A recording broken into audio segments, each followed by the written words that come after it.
বৌমা শাশুড়ির এই ঝগড়ার প্রধান কারণ হচ্ছে জেনারেশন গ্যাপ, ঠিক কিনা? শাশুড়ি এক জেনারেশনের আর বৌমা আরেক জেনারেশনের। শাশুড়ি ভাবে একরকম, বৌমা ভাবে আরেক রকম। শাশুড়ি চায় বউর উপর খবরদারি করতে, বউ চায় শাশুড়ির উপর খবরদারি করতে।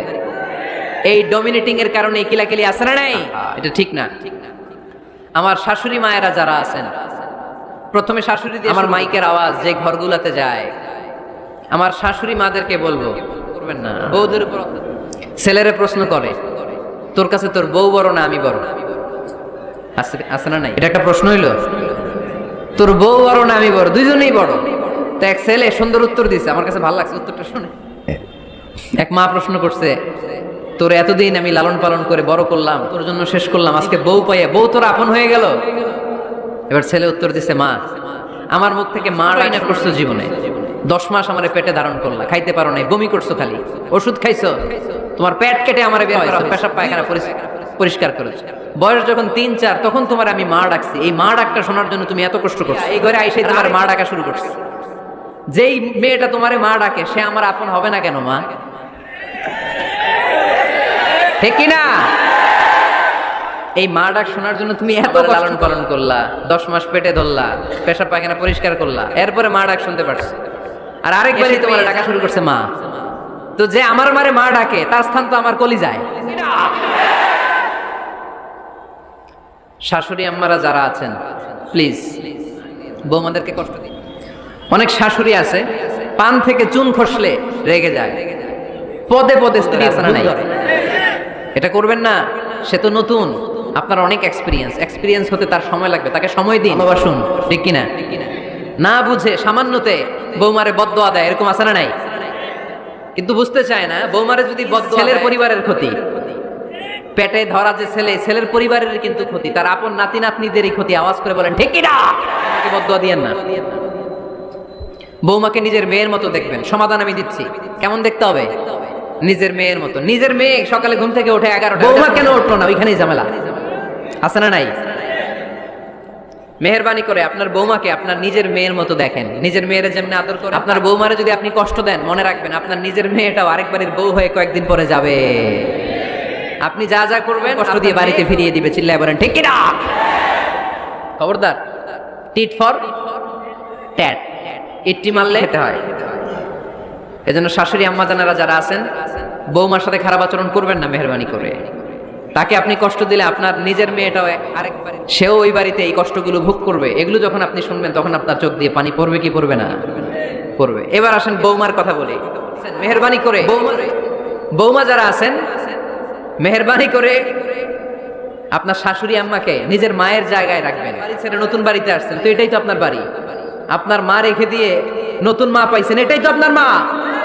তো ওনাকে মায়ের জায়গায় বসাতে আপনার সমস্যা।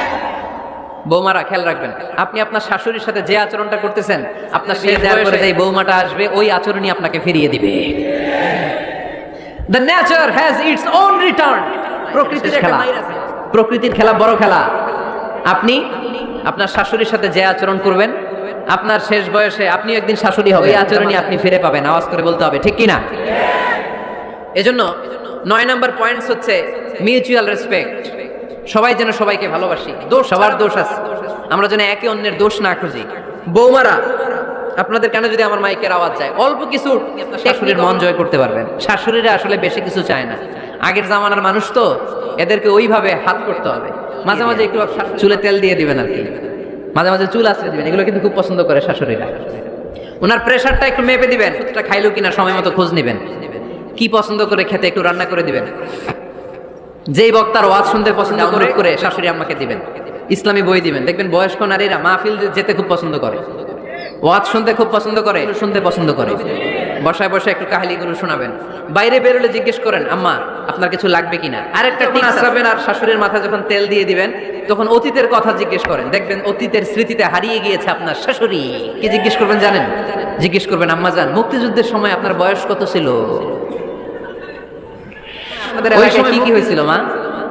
আরেকটা প্রশ্ন করবেন, মা বিয়ের সময় আপনি কেমন ছিলেন?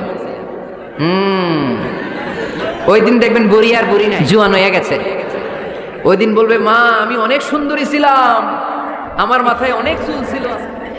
আমগো গ্রামে আমার চাইতে সুন্দরী মাইয়া ছিল না। অতীতের স্মৃতি হাতরাতে হাতরাতে তিনি হারিয়ে যান। শীতকালে আপনাদের দেশে কি পিঠা বানাতেন আপনি যখন ছোট ছিলেন? আপনার বাপ চাচারা কি করতো? এগুলো জিজ্ঞেস করলে উনি স্মৃতির পাতা হাতরাতে হাতরাতে পানি ঝরতে শুরু করে দেয়। আপনার জায়গায় ওনার হৃদয়ের মণিকোঠায় এমন জায়গায় পৌঁছবে আপনার ছাড়া উনি কিছুই বুঝবে না। বৌমারা, এই অল্প কিছু টিপস অবলম্বন করে আপনারা আপনাদের শাশুড়ির মনকে জয় করতে পারেন। শাশুড়ি বৌমার দ্বন্দ্ব আমরা চাই না। বৌমাকে নিজের মেয়ের মতো জানো, আর বৌমার শাশুড়িকে আপন মায়ের মতো ভালোবাসো, ঠিক কিনা? এই মিউচুয়াল রেসপেক্টই পারে ঘরটারে শান্তি টুকরা বানাতে। আওয়াজ করে বলেন ঠিক কিনা? কয়টা গেল? আর আছে কয়টা? দোয়া করো একে অপরের জন্য। দোয়া সাইয়েদনা ইব্রাহিম ফ্যামিলির জন্য দোয়া করতেন, রব্বি জাআলনি ওয়া মিন যুররিয়াতি রব্বানা ওয়া তাকাব্বাল দুআ। নামাজ কায়েমকারী বানান আমার কলিজার টুকরা সন্তান ইসমাইলকেও নামাজ কায়েমকারী বানান। আমার দোয়াটা আপনার দরবারে আল্লাহ পড়েন, রব্বানা ইন্নী আসকানতু মিন যুররিয়াতি বিওয়াদিন ইনদা বাইতিকাল মুহাররাম। ও আল্লাহ, আমার সন্তান সন্ততি আমার ফ্যামিলিকে এই উপত্যকার মধ্যে তোমার কাবা ঘরের সামনে রেখে গেলাম, তাদেরকে তুমি নামাজ কায়েমকারী বানিয়ে দিও। গোটা বিশ্বের সব দিকে আল্লাহ তুমি ঝুঁকিয়ে দিও। ওয়ারযুকহুম মিনাস সামারাত, ফলমূল দিয়ে আল্লাহ তুমি তাদেরকে রিজিকের ব্যবস্থা। নবীরা তাদের পরিবারের সদস্যদের জন্য দোয়া করতেন কি করতেন না? আবার কোরআন আমাদেরকে শিখালো, রব্বানা মিন আজওয়াজিনা ওয়া মিন যুররিয়াতিনা কুররাতা আ'য়ুন ওয়াজআলনা লিল মুত্তাকিনা ইমামা। এমন নেককার সন্তান, এমন নেককার স্ত্রী আপনি আমাকে দান করেন যাদের দিকে তাকালে আমার চোখ দুইটা ঠান্ডা হয়ে যায়। শীতলকারী স্ত্রী দেন। বিয়ে যাদের হয় নাই, ইয়াং ছেলেরা এই দোয়াটা করবা। বিয়ের জন্য দোয়ার দরকার, দিন এই দোয়া করবা, আল্লাহ এমন স্ত্রী দেন, এমন জীবন সঙ্গিনী আপনি আমাকে দেন, এমন লাইফ আমার চোখ জুড়িয়ে যায়, এমন সন্তান আল্লাহ আপনি আমার ফ্যামিলিতে দেন যাদের দিকে তাকালে আমার চোখ দুইটা ঠান্ডা হয়ে যায়। নেককার সন্তান চেয়ে নিতে হয়। তাহলে ফ্যামিলি মেম্বার একে অপরের জন্য দোয়ার দরকার আছে না নাই?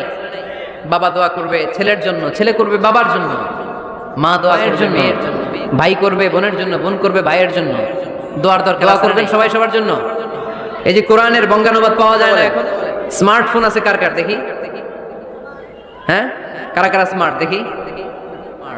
হাজার হাজার, মাশাআল্লাহ। এই স্মার্টফোনের ভেতরে আল কোরআন নামে বাংলায় কোরআনের একটা অ্যাপস পাওয়া যায়। কথা বলা যায় না? আজকে থেকে এই অ্যাপসটা ডাউনলোড করে প্রতিদিন 1 আয়াত 2 আয়াত 3 আয়াত করে পড়া শুরু করে দেন। বাঁচতে হলে জানতে হবে, ঠিক কিনা? এই স্লোগান আমাদেরকে শিখায়। এই স্লোগান তো আল্লাহ, এই স্লোগান দিয়েই তো আল্লাহ কোরআন শুরু করছে। বাঁচতে হলে জানতে হবে, বাঁচতে হলে পড়তে হবে, পড়ার কোনো বিকল্প নাই। আওয়াজ করে বলেন ঠিক কিনা? সুজাইলের অ্যাপসের ভিতরে আমরা কোরআন রাখতে রাজি আছি তো সবাই? হাদিসের অ্যাপস ডাউনলোড করতে রাজি আছি তো? বাস রাজি আছি, ডাউনলোড করে রাখি। হ্যাঁ, প্রতিদিন একটা আয়াত হলেও যেন আমরা পড়ি। আল্লাহ যা বলে আর কিছু বলবে না। আমরা যেন পড়াশোনা করি, আমরা যেন একটা পাঠাগার বানাই। আবারও কখনো আসার সুযোগ হলে আমাদের পাঠাগার আছে কার কার ঘরে, সেদিন সবার হাত তুলতে হবে। পারা যাবে তো? আল্লাহ তুমি তৌফিক দাও।